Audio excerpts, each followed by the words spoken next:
सावधान। वंदितु सौवसीदे धुवमचलमणो ममं गदिं पते ओचामि समय पाउण मिनमो सुध केवली वणिदम। नमः समय साराय स्वानुभूत्या चकासते चित् स्वभावाय भावाय सर्वभावांतरचिदे।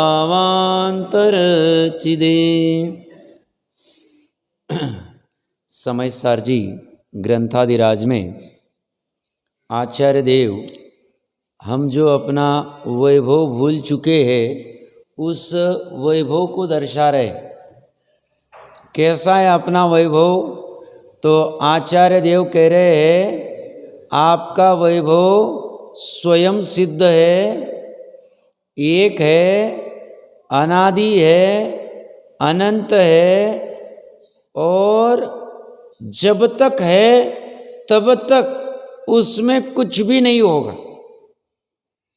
और अचल है। ऐसे भूले हुए वैभव को दिखा रहे, भरकस प्रयास करके कुछ भी करके यह जीव अपने इस एक वैभव को जान लेवे। वो कह रहे हमने तो जान लिया और ये वैभव जाने बिना सुख उत्पन्न होगा नहीं, क्योंकि ये वैभव स्वयं का है। जो स्वयं को ही नहीं जाने उसे सुख उत्पन्न कहाँ से होगा? चर्चा कल चल रही थी अपने इस एक वैभव की, अनादि अनंत वैभव की, और साथ में कह रहे हैं यह स्वयं सिद्ध है। स्वयं सिद्ध का अर्थ क्या होता है? कि जिसे प्रमाणित करने की आवश्यकता नहीं है, जो स्वयं से प्रमाणित है। कोई अन्य आके प्रमाणित कर नहीं सकता इसे। क्यों? क्योंकि इसे प्रमाण करने के लिए जो ज्ञान है वह स्वयं का ही है। स्वयं के ज्ञान से ही यह प्रमाणित किया जा सकता है कि यह मैं, अन्य नहीं। ऐसी सुंदर वस्तु जब स्वयं होते हुए वहाँ में आकस्मिक क्या हो सकता है?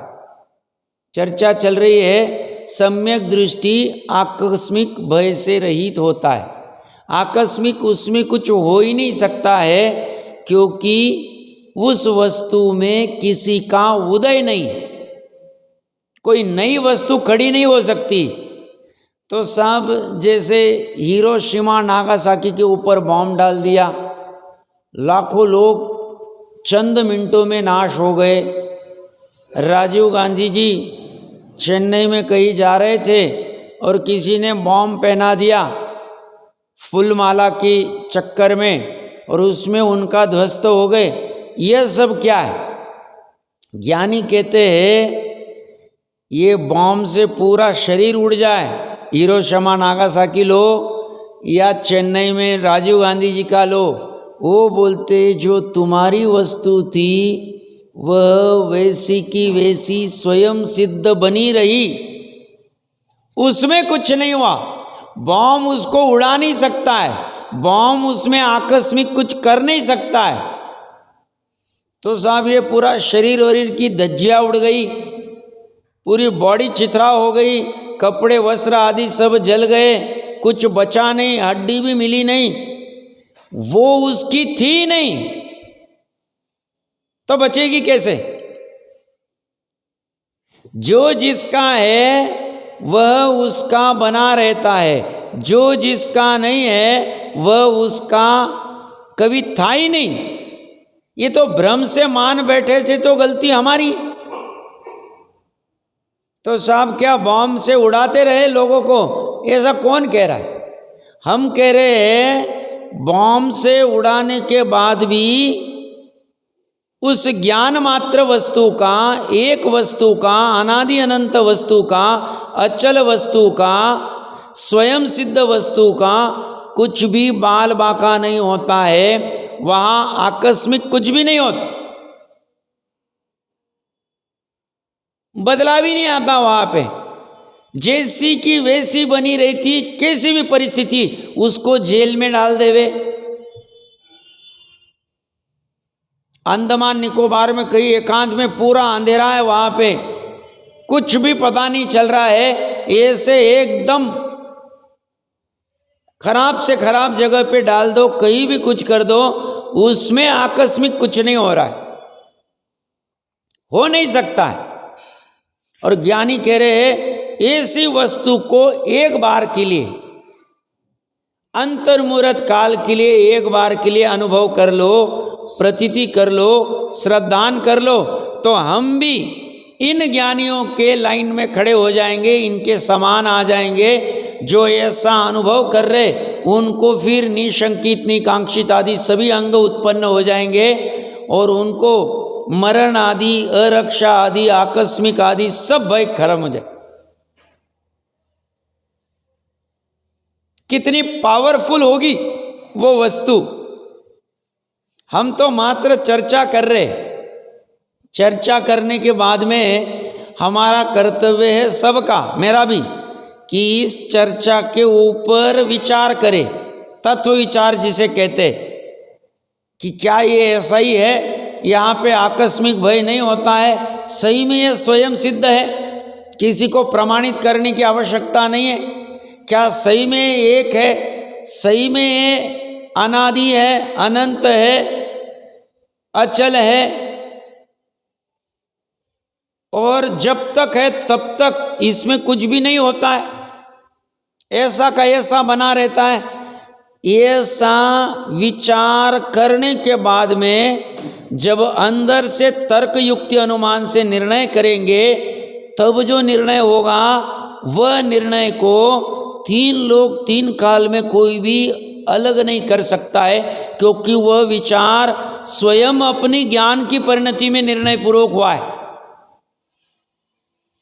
ऐसा निर्णय ज्ञान ने किया, ऐसी श्रद्धा, ऐसी प्रतीति श्रद्धा ने की, उसको कोई अन्यथा नहीं कर सकता है, क्योंकि वह वहाँ है परीक्षा पूर्वक, वह वहाँ है विचार पूर्वक, वह वहाँ है चिंतन पूर्वक, तत्व निर्णय पूर्वक। हाँ, ऐसा ही है, अन्य नहीं, अन्यथा नहीं।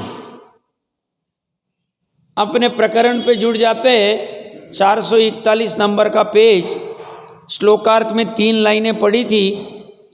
यह स्वतः सिद्ध ज्ञान, स्वतः सिद्ध, स्वयं से सिद्ध, स्वयं से प्रमाणित ज्ञान, अज्ञान नहीं, जड़ नहीं, रसगंध वर्ण नहीं, मूर्तिक नहीं, चैतन्य ज्ञान एक है, अनादि है, अनंत है, अचल है, और वह जब तक है तब तक सदा ही वही है। यह भी एक बहुत महत्वपूर्ण विशेषण है। जब तक, कब तक है, तो पहले ही कह के आ रहे, अनादि से तो है ही, अनंत काल तक रहे, तो जब तक रहेगा तब तक सदा ही वही है, अन्य नहीं होगा वो। लौकिक में भी जैनियों की ऐसी खासियत थी कि वो न्याय वाले रहते थे, कभी भी कुछ भी परिस्थिति आ जाए सच्चाई का साथ देते थे। गिरगिट की तरह कलर बदलते नहीं थी, अभी कुछ कभी कुछ कभी कुछ, ऐसा बदलते नहीं थे। तो उनकी बहुत खासियत थी 50-100 साल पहले। कोर्ट में भी अगर उन्होंने कह दिया ये फाइनल है, ये रिजल्ट है, वो जज भी मान लेता था, इतनी दम थी। आज की चर्चा नहीं चल रही, 50-100 साल पहले की चर्चा चल रही है। क्यों? उसने अपना ऐसा रुतबा, ऐसी आइडेंटिटी, ऐसा कैरेक्टर दुनिया के सामने रखा। एक जैनी ने नहीं, सभी जैनियों, 100 साल, 75-100 साल की बात कर रहा हूं मैं। अब परिस्थिति डिटोरेट तो होने वाली, अब इसमें जो बच गए, नहीं बचे नहीं बचे। तो उस जैनी की, उस व्यक्ति की बहुत महिमा है, ये कभी भी बदलता नहीं, ये जैसा है वैसा है। इसने एक बार शब्द दे दिया अपना, फिर लिखा पढ़ी, कोर्ट कचहरी, नोटरी, एग्रीमेंट, कॉन्ट्रैक्ट कुछ करने की आवश्यकता नहीं। ये अपने मरण की कीमत पर भी अपने शब्द को बदलेगा नहीं। तो उसे कहते हैं अचल है, जैसा है वैसा ही रहता है, और उसकी महिमा भी होती। आज तो जैनी बच्चा, जैनी भाई एक दूसरे को, भाई भाई को लूट रहे हैं। बेटा बाप को लूट रहा है, बाप के पैसे गायब कर रहा है। बाप ने कुछ काम के लिए पैसे दिए, स्वयं खा ली, पता ही नहीं, दे ही नहीं रहा है बाप को। बाप परेशान है, अरे मैंने तो उसको उस काम के लिए दिए थे, इसने तो खुद ही रख ली। एक दूसरे को घर घर में ही धोखाबाजी चल रही है। क्यों? सतत वैसा नहीं रहता है, वो बदलता जाता है, गिरगिट की तरह, गिरगिट जैसा अपना कलर बदलता है। बट ये कह रहे हैं भाई तू एक बार तेरी अपनी उस वस्तु को देख लेगा। कौन सी वस्तु को? जो सतत सदा ही वही रहती, बदलती नहीं।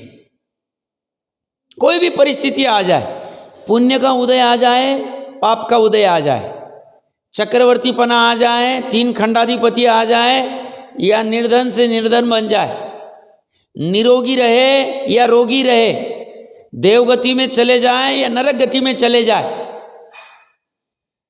उस वस्तु में कुछ भी बदलाव नहीं आता, स्थायी बनी रहती, अचल बनी रहती है। वो कह रहे हैं वह जब तक है तब तक सदा ही वही है। और गजब क्या है, ऐसा अनुभव, ऐसा जानना, ज्ञान की एक समय की पर्याय कर लेती, ऐसी वस्तु। क्या कह रहे?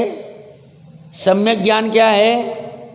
ज्ञान की पर्याय ने ऐसे सदा रहने वाली वस्तु का ज्ञान कर लेना, ये ज्ञान है, सम्यक ज्ञान।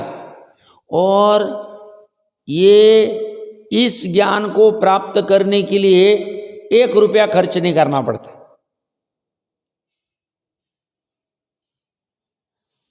और IIT आदि से इंजीनियर होने के क्लासेस के लिए 2-5 लाख रुपए खर्च करने पड़ते।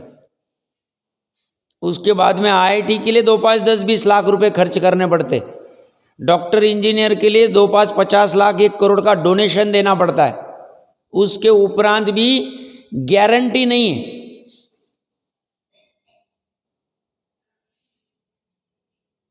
और उसके उपरांत भी उसे सम्यक ज्ञानी नहीं कहा जाएगा। क्यों? उसे इस अपने सदा ही वही रहने वाली वस्तु का ज्ञान नहीं। और जिस व्यक्ति को भले ही वो तिर्यंच रहे, भले ही कम बुद्धि वाला मनुष्य रहे, स्थूल बुद्धि वाला, बट उसे अपनी उस वस्तु का ज्ञान है, स्वतः सिद्ध, एक, अनादि, अनंत, अचल, और जब तक है तब तक सदा ही वही है। ऐसी वस्तु का जिसे ज्ञान है उसे सम्यक ज्ञानी कहा जाएगा। उसे दुनिया की बाकी चीजों का ज्ञान नहीं चलेगा। उससे पैसे कैसे कमाते, आजीविका कैसे करते, वो भी ज्ञान नहीं चलेगा, कोई बाधा नहीं। ऐसा होगा तो नहीं, बट फिर भी चल जाए।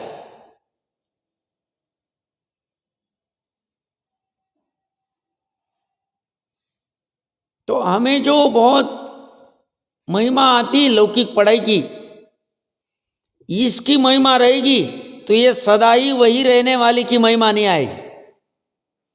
ये कोई लौकिक पढ़ाई के प्रति द्वेष नहीं है, इसके प्रति अनादि काल से द्वेष चल रहा है। जिसके प्रति अपनापन करना चाहिए उसके प्रति नहीं कर रहे, उसको एकदम गौण कर दिया है, या उसको देख ही नहीं रहे, तिरस्कृत कर दिए है।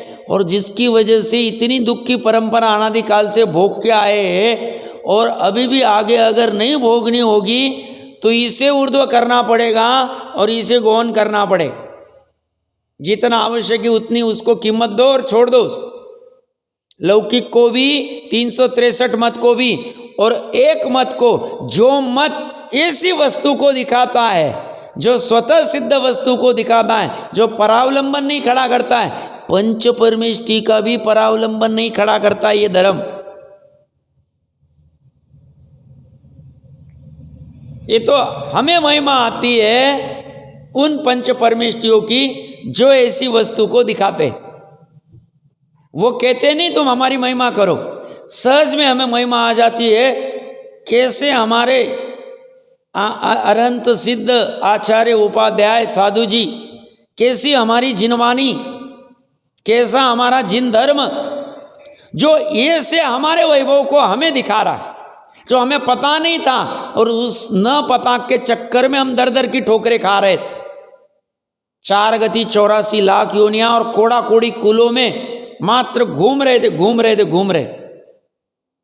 और उस परंपरा को तोड़ने में समर्थ ऐसा आगम परोक्ष प्रमाण, और उसके सेवन करके तर्क अनुमान से जब निर्णय किया तब प्रत्यक्ष स्वानुभव प्रत्यक्ष प्रमाण हो गया।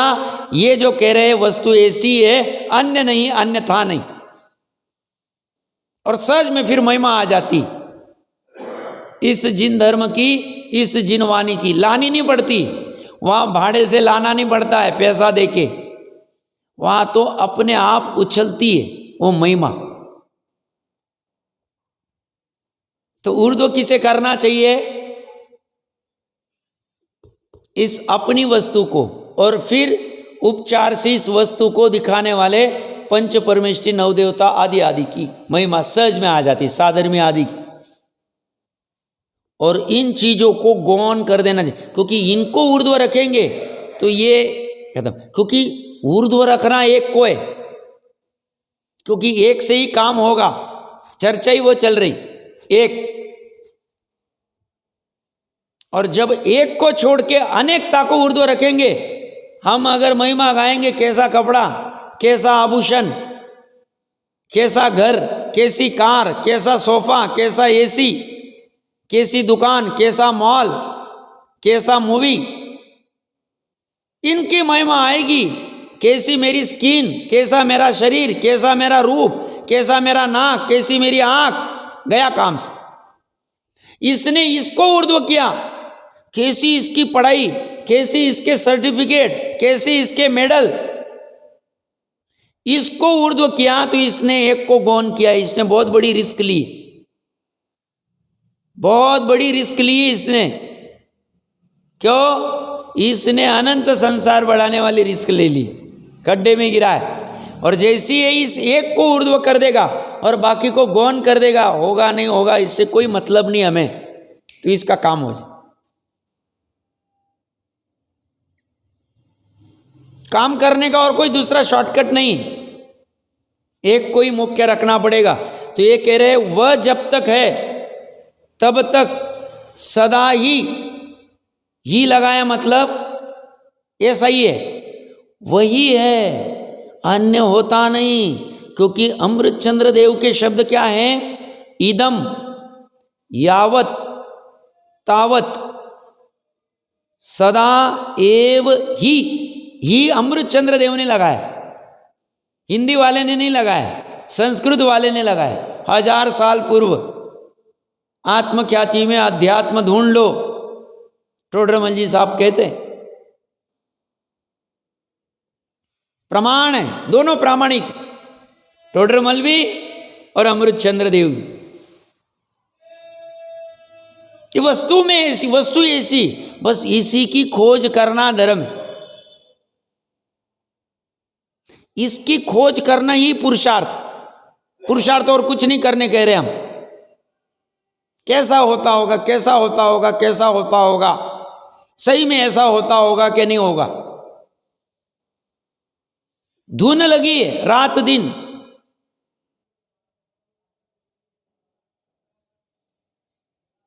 वो क्या कहते हैं? जब एक रत्न अनमोल है तो रत्नाकर कैसा होगा। बस एक पक्ष और एक लक्ष्य, क्या भाव है उसमें। एक रत्न ऐसा है तो रत्नों को खान जो रत्नाकर है वो कैसा रहता हो, बस उसको धुन लगी है, उस धुन में दुनिया उसे बावला कहे कुछ भी कहे उसे फर्क नहीं पड़ता है, क्योंकि उसका लक्ष्य ठीक हो गया। ये कह रहे तब तक सदा ही वही है, उसमें दूसरे का उदय नहीं है, कुछ भी उदय नहीं होता, कुछ भी उत्पन्न नहीं होता है, कुछ भी निर्माण नहीं होता है, कोई आके कर नहीं सकता है। कल ही मैं कह रहा था अपनी विकारी और निर्मल दोनों पर्याय उसमें उदय होती ही नहीं। अनादिकाल से हमने जितनी भी मोह राग द्वेष की पर्याय की है, इस वस्तु में कुछ नहीं किया उस, ये भी वस्तु हमारी, पर्याय भी हमारी, पर्याय और ये वस्तु दोनों मिलके हमारा ही द्रव्य है। बट ये कह रहे हैं तुम इस द्रव्य को गौण मुख्य करो और तुम पर्याय वाली जो विकार है उसको गौण कर दो, अभी उसका लक्ष्य छोड़ो। हमारी केवल ज्ञान की निर्मल पर्याय, अनंत ज्ञान की, अनंत सुख की, ये भी इसमें उदय को प्राप्त नहीं होती। अनटच, अनटच कैसी है और विशेषता क्या है देखिए। किसी को कल वो जो हमने 180वीं गाथा आदि पढ़ी थी प्रदेश भेद की, आश्चर्य होता होगा ऐसा कैसे पॉसिबल है। क्रोध की पर्याय जहां हो रही है वहीं पे त्रिकाली है, दोनों के प्रदेश एक है और ये कह रहे प्रदेश भेद। अरे ज्ञानी कह रहे भैया तेरी आत्मा के प्रदेश जहां है वहां पे कार्बन शरीर के प्रदेश है या नहीं, दोनों एक ही आकाश के प्रदेश के ऊपर है या नहीं, यहां पे आत्मा के प्रदेश है, ठीक है ना। और यहीं पे कार्बन शरीर के प्रदेश है या नहीं, यहीं पे औदारिक शरीर के प्रदेश है या नहीं, और यहीं पे तेजस शरीर के प्रदेश है या नहीं। अब चारों एक ही प्रदेश के ऊपर है। धर्मास्तिकाय की भी प्रदेश, अधर्मास्तिकाय की भी प्रदेश है, एक एक प्रदेश के ऊपर एक एक कालानुबी, और आकाश के प्रदेश तो है ही अवगाहन करने का उसका गुण। ये सभी एक प्रदेश पर होने पर भी इनमें अत्यंताभाव है, प्रदेश भेद है। और कल जोर लगा के जयचंद जी साहब कह रहे हैं क्रोध की पर्याय में और त्रिकाली ध्रुव आत्मा में भी प्रदेश भेद है। क्या कह रहे, ये तो पुद्गल के कार्बन शरीर, औदारिक शरीर आदि आदि जो हमने चर्चा की, चलो उसमें तो अत्यंताभाव है। एक ही द्रव्य में पर्याय और त्रिकाली में प्रदेश भेद कह रहे। पकड़ने की प्रयास करना, दोनों का प्रदेश एक बट फिर भी भेद है वो। मतलब वस्तु स्वरूप कैसा गजब होगा कल्पना नहीं कर सकते। अब इसको मति श्रुत ज्ञान में पकड़ना है, इस पे ज्यादा एनर्जी वेस्ट करनी चाहिए, अपनी एनर्जी बेकार की चीजों में डालनी नहीं चाहिए। शैवशम ज्ञान को यहां कैसे होता होगा, ये क्या चलता होगा, ये कि प्रदेश आत्मा का एक ही, उस आत्मा के असंख्य लोक प्रमाण, जितने तीन लोक में जितने प्रदेश है आकाश के उतने आत्मा के प्रदेश, उसमें से एक प्रदेश लिया, उस एक प्रदेश के ऊपर त्रिकाली का अंश भी, और उसी प्रदेश के ऊपर क्रोध की पर्याय का भी अंश है, चारित्र गुण के विकार का अंश है। अब कैसे हो विचार करना। अब इसमें अगर चिंतन चले ना तो फायदे क्या होंगे। इस चीज में अगर विचार और चिंतन चले अपना, उतने काल तक हमारी क्रोध आदि कषाय हिंसा आदि के भाव नहीं रहते, उतने काल में विशुद्धि होती है, कर्मों का आश्रव घट जाता है, पाप कर्म का।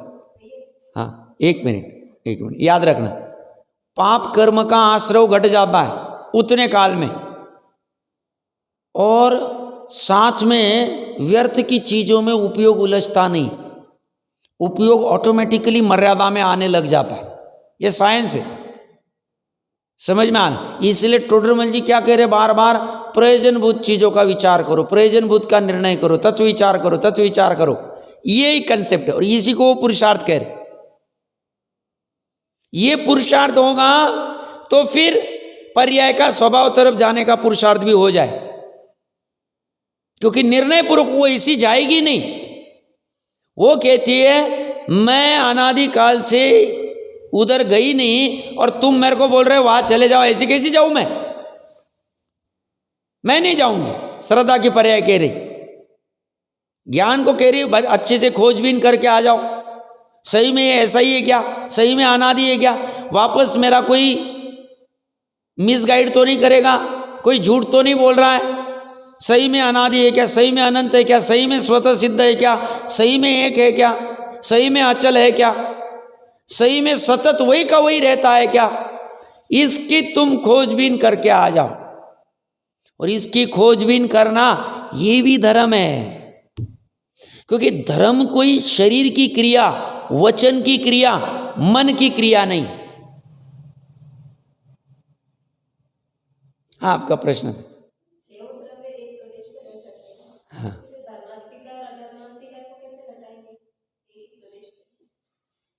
नहीं मतलब उसमें क्या है, जिस धर्मास्तिका और अधर्मास्तिका तीनों तीन लोक में फैले हुए, मतलब दोनों उनके प्रदेश समान है, बट दोनों द्रव्य जुदा जुदा है। अब आपका प्रश्न है घटित कैसे करेंगे।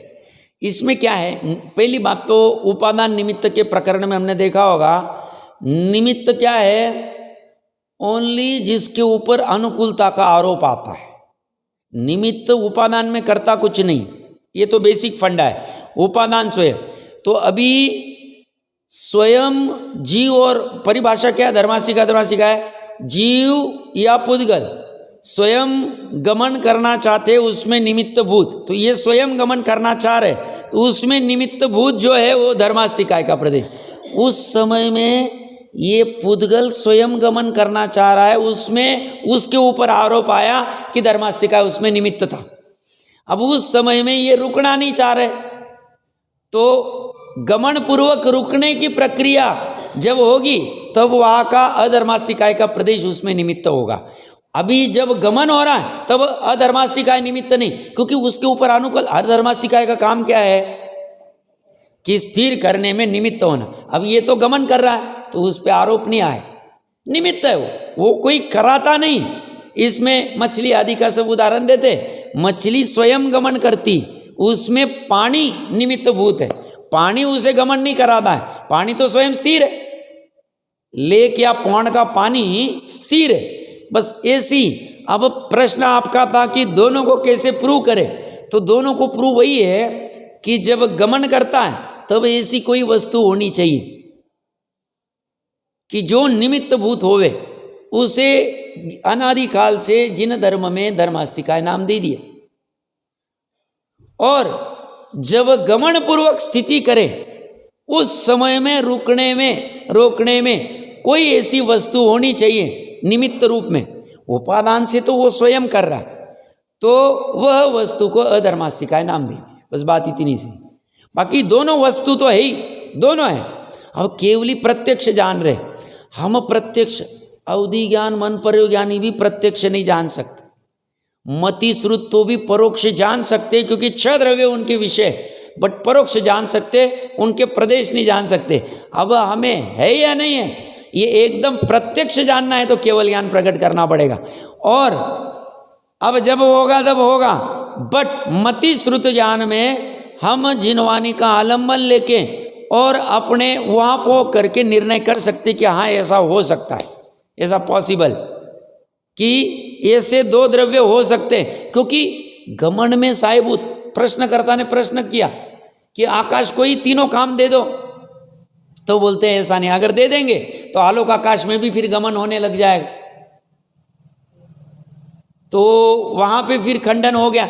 फिर धर्मास्तिकाय को अधर्मास्तिकाय का काम दे दो, तो एक साथ दोनों काम, फिर ऐसी बहुत सारी तर्क युक्ति अनुमान पे वो बैठता नहीं फिर, इसलिए छह द्रव्य की स्थापना यथा योग्य ही है ऐसी वस्तु स्वरूप के अनुसार। इसमें तत्वार सूत्र जी की पांचवें अधिकार की टीकाएं पढ़ते तो वह विस्तार से सरबार सिद्धि जी की टीका है, फिर आपके हिम्मत भाई जी की टीका है, फिर चेतन दास जी की टीका में भी, सब में आएगा इसका विस्तार से वर्णन है, लॉजिक के साथ में प्रश्न उत्तर खड़े करके। अपनी चर्चा चल रही थी कि उसमें दूसरे का उदय नहीं है, दूसरा कोई उदय को प्राप्त ही नहीं हो सकता है, कुछ भी होता नहीं उसमें, कितना भी। कल भी चर्चा चल रही थी, आज उसका सारांश कर देता हूँ। 3 लोक में इतना कुछ चल रहा है ना, कहीं दंगल हो रही है, कहीं बॉम्ब स्फोट हो रहा है, कहीं टेररिस्ट का अटैक हो रहा है, कहीं खून हो रहा है, कहीं और कुछ कुछ बहुत सारी चीज़ें चलती हैं जिसको हम अच्छा नहीं मानते, आकस्मिक हो गया, अरे ऐसा अच्छा नहीं, ऐसा नहीं होना चाहिए था, आदि आदि मानते। ज्ञानी कह रहे ये सब पर में हो रहा है, पर्याय में हो रहा है, पुद्गल में हो रहा है, रसगंध वर्ण में हो रहा है, जड़ में हो रहा है, त्रिकाली में, स्थायी वस्तु में कुछ भी नहीं हो रहा है।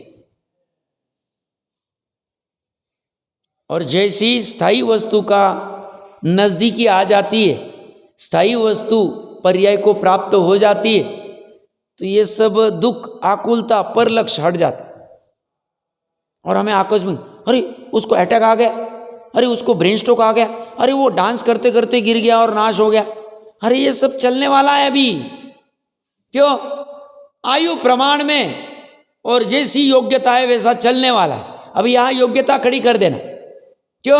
अभी इसमें कर क्या सकते हम मात्र चर्चा करके समय बर्बाद कर सकते।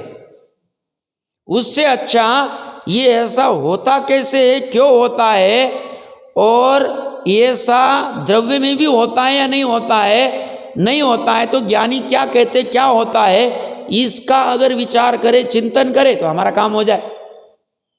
समय वहां डाल देना चाहिए, बाकी की चर्चा में और कोई मतलब नहीं। इस ज्ञान में आकस्मिक कुछ भी नहीं होता, इस आत्मा में, इस ज्ञान में आकस्मिक कुछ भी नहीं। इसमें, इस ज्ञान में यहाँ सम्यक ज्ञान की पर्याय भी ले लो आप, चलेगा। ऐसे तो त्रिकाली अर्थ ही है, क्योंकि अनादि अनंत वही है। सम्यक ज्ञान की पर्याय की लाइफ तो एक ही, बट सम्यक ज्ञान की पर्याय में भी इतना सब बाहर में तांडव चलता रहता है, ज्ञान में झलकता रहता है, फिर भी ज्ञान अचल रहता है, डिस्टर्ब नहीं होता। भले ही अज्ञानी उनको निर्दयी कहेगा, अरे इनको कुछ लगता ही नहीं क्या, देखो मुनिराज जान रहे, अपनी माँ और बहन जा रही वहाँ पे, नागदत्त मुनि आदि, और उनको कुछ भी नहीं लगता है, वो कहते भी नहीं, जान रहे अच्छे से कि यहाँ डाकू ही आगे, कितने निर्दयी है। अज्ञानी क्या कहेगा, निर्दयी कहेगा, बट ज्ञानी क्या कहेगा, ऐसा ही यथार्थ है, क्योंकि मुनिराज की परिणति ऐसी होती, वो विचलित नहीं होते, वो जानते माँ का या ये मेरी माता आदि, ये तो उपचार का कथन है, निश्चय से तो मैं तो एक स्वयं सिद्ध, अनादि, अनंत, अचल, सतत वही रहने वाला हूँ, ये मैं नहीं हूँ एक। और दूसरा, माँ का भी कोई बाल बाका नहीं कर सकता है, अगर उसके पुण्य के निमित्त का उदय है, फिर डाकू के रास्ते जाके भी बच जाएगी। और पाप का उदय है, मैं सही रास्ता दिखाऊंगा तो भी डूबना है तो डूब जाएगी, पर्याय में कह रहा हूं। ऐसा होता है, कोई अच्छा करने जाता है और बुरा हो जाता, क्यों? उसकी ऐसी योग्यता, होना ऐसी थी, वहां पे परिणमन ऐसे होने वाला था, इसलिए कह रहे इस ज्ञान में आकस्मिक कुछ भी नहीं होता। और ऐसा होता है, हमने 10-15 साल पहले पूना आदि की ये घटना सुनी थी। वो स्वयं ही घर का कोई सदस्य ने गलती से कोई दरवाज़ा बंद कर दिया, वो लड़का अंदर रह गया, कपाट या कुछ, और वहीं पे ख़त्म हो गया। अब वो चाहते नहीं, बट ऐसा कहीं भी उल्टा भी हो सकता है। तो ये कह रहे हैं होना रहेगा बुरा तो कुछ भी हो जाता है। तो ये कह रहे हैं इस ज्ञान में आकस्मिक कुछ भी नहीं होता। ऐसा जानने वाले ज्ञानी को अकस्मात का भय कहाँ से हो सकता है?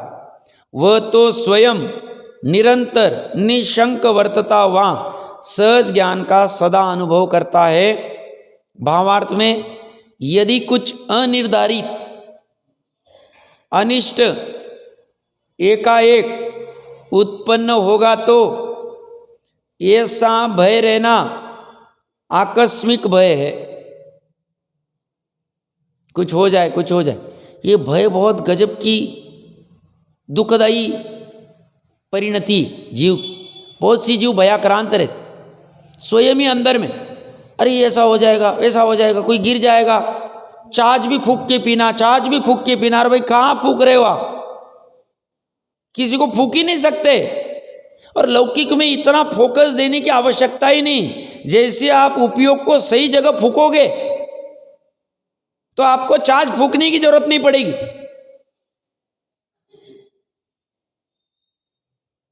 बहुत टेंशन में रहते। और मैं बहुत बार कहता हूं जैनी टेंशन ले रहा है तो वो इसको समझता नहीं, इस वस्तु स्तुति को समझता नहीं। क्योंकि जैनी रहेगा और अजैनी भी इस वस्तु स्थिति को समझता है तो सहज रह जाए। या जैनत्व क्या है? ज्ञान, यथार्थ ज्ञान, ये जैनत्व है। आज हमारी लाइफस्टाइल, हमारा प्रेशर, हमारी अनावश्यक चीजों में उलझना और उससे अननेसेसरी बीपी अनकंट्रोल होना, प्रेशर आना, टेंशन आना, बाल उड़ना, दुख होना, संक्लेशित चेहरा भी ऐसा डाउन रहना, प्रसन्नता न रहना, ये अच्छी निशानी नहीं है। इतना अच्छा धर्म मिलके भी इतना क्यों प्रेशर ले रहे हो भैया? क्या आवश्यकता है? इस वस्तु को देख लो, अपनी वस्तु अपने पास 24 घंटे 365 दिन अवेलेबल, अनादिकाल से अवेलेबल है। और संगी पंचेंद्रिय देख सकता है इसको। संगी पंचेंद्रिय बस इतनी कंडीशन है।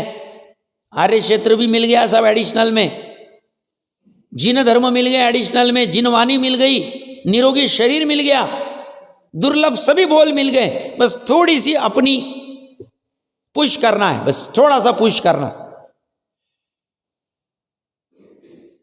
और नहीं तो परेशान रहेगा, स्वयं परेशान रहता है और आसपास वाले को लपेट में ले लेता है। जो आसपास वाले की गलती, वैसे उपादान में ये तो निमित्त रूप में, आसपास वाले को भी स्थिरता नहीं, वो भी पलट लपट में आ जाता है, वो भी Thuy Thuy Thuy Thuy Thuy Thuy करने लग जाता। अरे क्या जरूरत है थुई थुई करने की? शांति से रहना चाहिए। कोई शरीर को सिर्फ 2 बार भोजन की आवश्यकता है, 3 बार भोजन की आवश्यकता है, 5 बार कर लो भैया। 2-4 जोड़ी वस्त्र पहन लिए बहुत हो गए, छोटा सा घर रह गया बहुत हो गया। कितना चाहिए? 6 फीट बाय 6 फीट, इतनी सी आवश्यकता शरीर को है। और बाकी मन तो फिर तो कहाँ उलझाएगा, समझ में नहीं आता।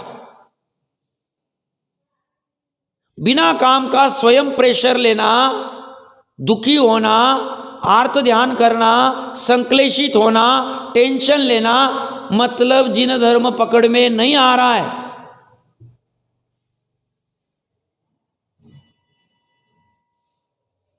वो कह रहे तू पर्याय को गौण कर और द्रव्य को ऊर्ध्व कर। ऊर्ध्व करेगा अपने आप काफूर हो जाएगा सब। तो ये कह रहे हैं अनिर्धारित अनिष्ट एकाएक उत्पन्न होगा तो ऐसा भय रहना आकस्मिक भय। ज्ञानी जानता है कि आत्मा का ज्ञान स्वतः सिद्ध है, स्वयं से प्रमाणित है, अनादि है, अनंत है, अचल है, एक है, उसमें दूसरा कुछ उत्पन्न नहीं हो सकता। ये जो कैंसर वैंसर के रोग है बहुत बेकार वाले, आत्मा में उत्पन्न नहीं होते। और इस आत्मा में तो होते ही नहीं, पर्याय में भले ही भ्रम से उत्पन्न हो जाए पर्याय भले ही भ्रम करेगी, ये अपना अनादि निधन आत्मा कैंसर की गठान हुई है शरीर में, या जहां भी होगा, ब्लड में होगा, कहीं भी होगा। अब हो क्या रहा है, ये कह रहे यहां तो कैंसर होता ही नहीं, कैंसर होता है पर्याय में, क्योंकि आज कैंसर को ही घातक माना जा रहा है और प्रमाण भी बढ़ रहा है। ये पर्याय में भ्रम से कैंसर मुझे हुआ ऐसा मान लेता है, क्योंकि इसने इसमें एकत्व किया हुआ है, शरीर आदि में एकत्व अपनत्व किया है, उस रोग को मुझ में हो गया। ये कह रहे भैया तू जिनवानी का जब तेरे मंद कषाय थे तब अगर ऐसा वस्तु स्वरूप पकड़ लेता था तो कैंसर तो ज्ञानी को भी हो सकता है, कोई बाधा नहीं उस। अच्छा है, मैं ऐसा नहीं कह रहा हूं, पूर्व के उदय आ रहे, अब क्या करेंगे। आज वो ज्ञानी है, पूर्व में करके आए हैं पार्श्वनाथ भगवान, आज ज्ञानी। पूर्व का कहा वहां 9 भव तक परेशान कर रहा है ना, वो तो केवल ज्ञान होने होने अंतर्मुहूर्त तक परेशान कर रहा है, वहां तक उदय में आ रहा है। अब क्या करेंगे, होता है ऐसा। तो जब तेरा ये ज्ञान रहेगा तो पार्श्वनाथ जैसा तू भी स्थिर रह पाएगा, क्योंकि तुझे पता है पर्याय को, तुझे मतलब पर्याय को पता है यहां कैंसर नहीं हुआ है, यहां रोग नहीं हुआ है, यहां कुछ गड़बड़ नहीं हुई है, क्योंकि यहां पे कुछ उदय होता ही नहीं, यहां पे आकस्मिक कुछ होता ही नहीं। जो हो रहा है पर में हो रहा है। मैंने भ्रम से इस पर में अपनत्व एकत्व ममत्व किया था, मेरी भूल थी। और मैं बड़ा होके कहता हूं अरे कर्मों की भूल है, कर्म की वजह से ऐसा हो रहा है साहब, कर्म की वजह से मैं जान नहीं पा रहा हूं। अरे भाई कर्म को जड़ है, वो क्या करेंगे, तू अपने ज्ञान को ऊर्ध्व करेगा तो जान लेगा। तो इसमें दूसरा कुछ उत्पन्न नहीं हो सकता, इसलिए उसमें कुछ भी अनिर्धारित कहां से होगा, अर्थात अकस्मात कहां से होगा। ऐसा जानने वाले ज्ञानी को आकस्मिक भय नहीं होता, वह तो निशंक वर्तता हुआ अपने ज्ञान भाव का निरंतर अनुभव करता है, सहज रहता।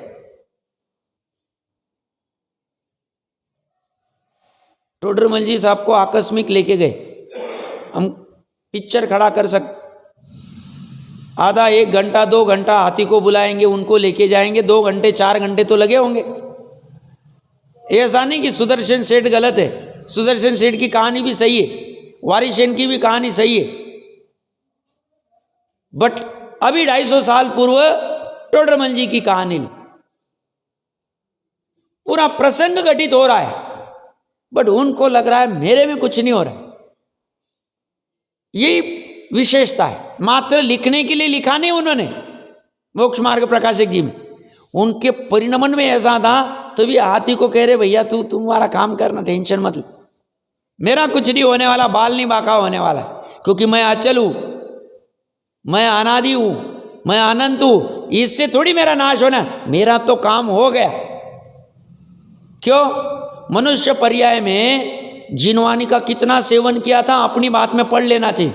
इतने सारे शास्त्र हमने पुण्य के उदय से पढ़ ली एक, और उसकी द्रव्य श्रुत के निमित्त से उपादान में भाव श्रुत भी प्रकट हो गया, और ऊपर से ऊपर हमारे निमित्त से 1 लाख श्लोक प्रमाण लिखाई होनी थी, वो भी लिख दिया।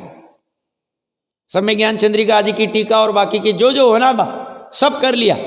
अब हमें क्या चिंता है, होने दो जो होना है, क्योंकि अभी ये पुराना कर्जा है तो छूट जाएगा, क्या फर्क पड़ता।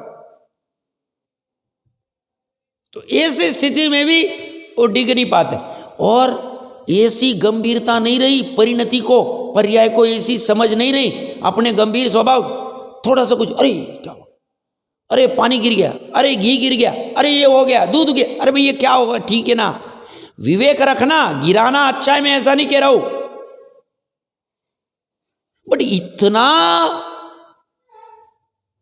क्या कारण, कोई कारण नहीं वस्तु को इतना इम्बैलेंस आकस्मिक ये होने के लिए, वो थोड़ी थोड़ी वस्तु में, और उसको वो स्वभाव मान बैठा है, वो अच्छा मान बैठा है, ये करना अच्छा है, मैं नहीं ध्यान रखूंगा तो कैसा होगा, ऐसा नहीं होगा तो कैसा।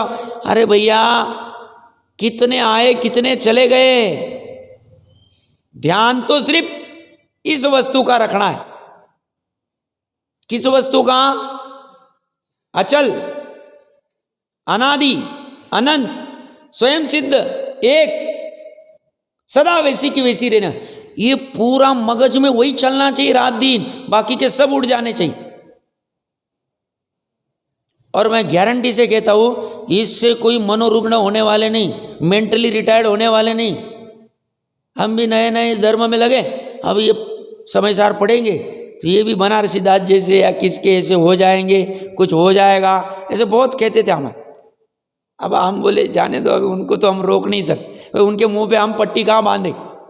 वो उनके बोलते रहे, हम अपना काम करते रहे, हमें जो काम करना था हो जाता।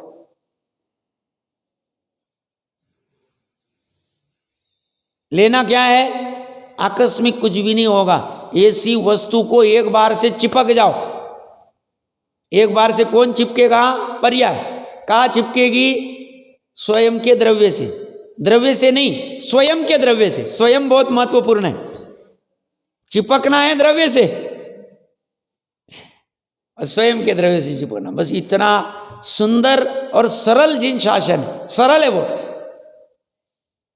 हमें लगता है कैसे धवला कैसे हमारे पड़ गए। अरे धवला वोला ऊपर हो जाएगा, बाद में करेंगे। केवल ज्ञान होने के बाद धवला क्या, सब पूरा आ जाएगा। अभी मात्र अष्ट प्रवचन मात्रिका मुनि के लिए चाहिए, शपथ श्रेणी चढ़नी है तो, और हम जैसे जीवों को प्रयोजन भूत ठीक से चाहिए। देवगुरु धर्म का स्वरूप यथार्थ होना चाहिए, उसमें 0.1% भी कंफ्यूजन नहीं होना चाहिए।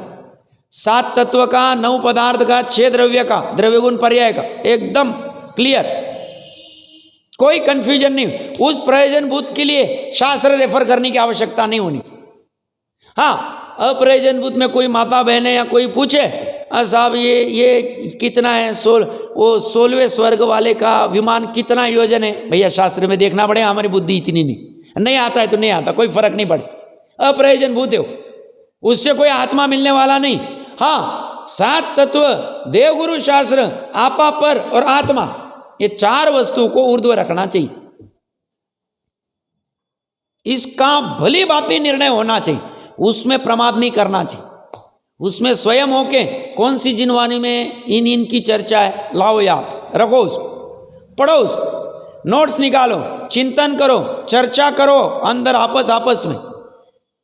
तो 250 साल पूर्व जैसे टोडरमल जी साहब चर्चा करते थे, हमारे सनावद नगरी में भी हो जाएगा, इसमें कोई प्रॉब्लम नहीं आएगा, सहज हो जाएगा। तो ये कह रहे, ऐसा जानने वाले ज्ञानी को आकस्मिक भय नहीं होता है, वह तो निशंक वर्तता हुआ अपने ज्ञान भाव का निरंतर अनुभव करता है।